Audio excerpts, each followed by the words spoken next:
আমরা আসছি আজকে পাঁচবাগ মসজিদে। তো যেখানে দাঁড়িয়ে আছি এটা হলো হজরত মাওলানা শামসুল হুদা পাঁচবাগী রহমতুল্লাহ আলাই এর প্রথম মসজিদ, ওনার নিজের হাতে নির্মাণ করা মসজিদ। আর ওই পাশে হলো ওনার গুরুস্থান, ওই পাশে যে দেখা যাচ্ছে এটা।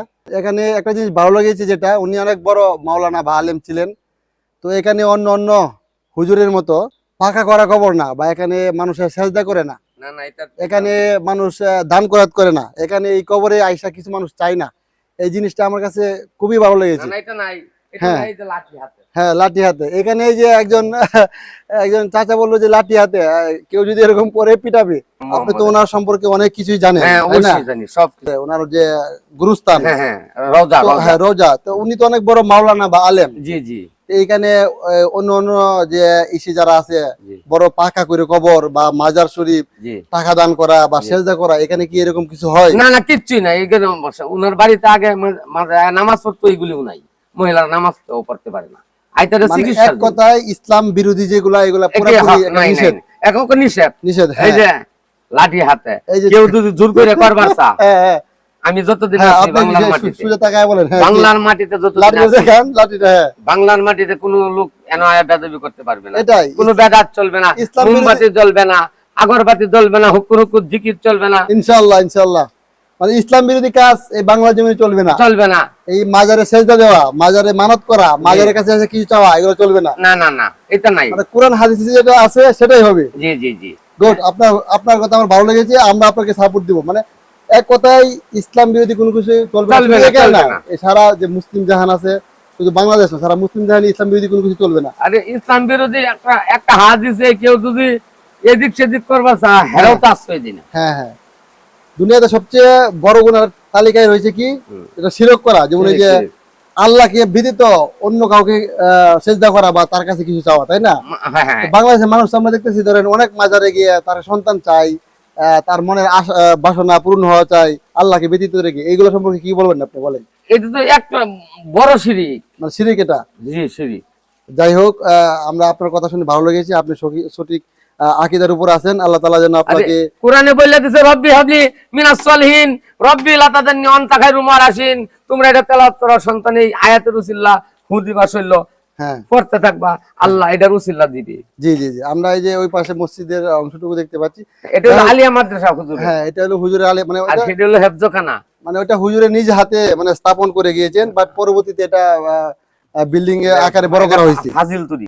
এই যে পাশটুকু দেখা যাচ্ছে, এটা হযরত মাওলানা শামসুল হুদা রহমতুল্লাহি আলাইহি এর নিজের হাতে করা মসজিদ। আর এই পাশটা হলো নতুন মসজিদের দৃশ্য। পুরাটুকুই কাজ চলমান, এখানে মসজিদের কাজ চলমান। তা আমরা পুরাতন যে মসজিদের ভিতরে প্রবেশ করব, ওই ভিতরে প্রবেশ করে এই এটা স্মৃতিটুকু আমরা দেখবো এটা কেমন। একজনের সাথে আমরা কথা বলবো।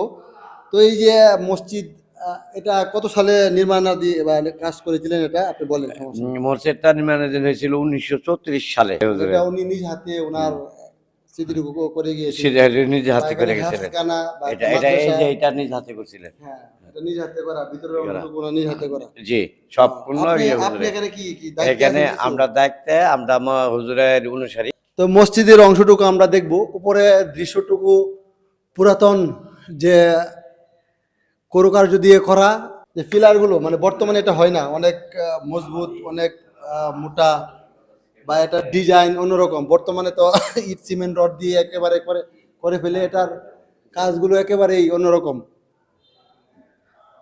আসো আমরা মসজিদের মূল অংশটুকু ঢুকি, ভিতরে প্রবেশ করি। আসেন। আল্লাহু আকবার, আলহামদুলিল্লাহ। এটা হলো মিম্বর।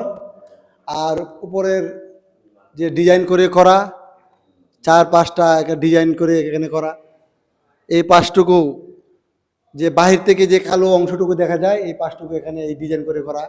এই মসজিদের তোমার এই যে দৃশ্য ভিতরের, এটা দেখে আসলে অনেক ভালো লাগতেছে। বিশেষ করে এগুলা যা যে নতুন মসজিদগুলা, হ্যাঁ এগুলা ডিজাইন খুব কমই দেখা যায়।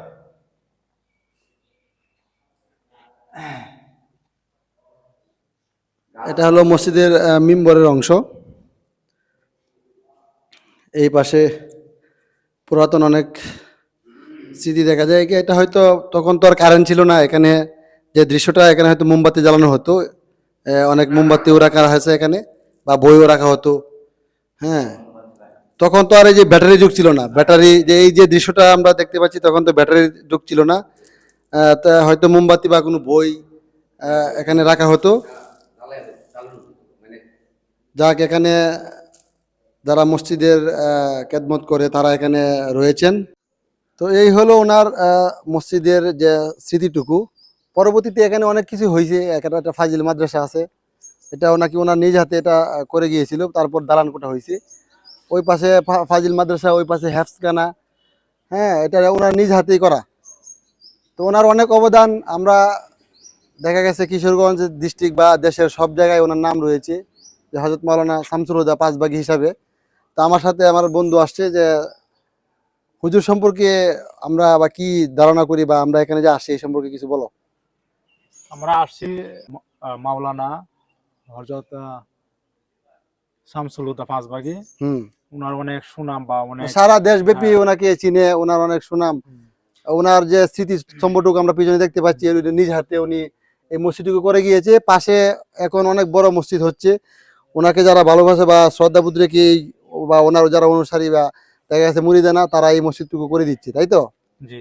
আমরা এখানে যেটা দেখতে পাচ্ছি নতুন মসজিদ, এই যে নতুন মসজিদের দৃশ্যটা, এটা হ্যাঁ, এটা 6 তলা ফাউন্ডেশন করতেছে। ইল্লাল্লাহু মুহাম্মাদুর রাসূলুল্লাহ। আমিন আমিন।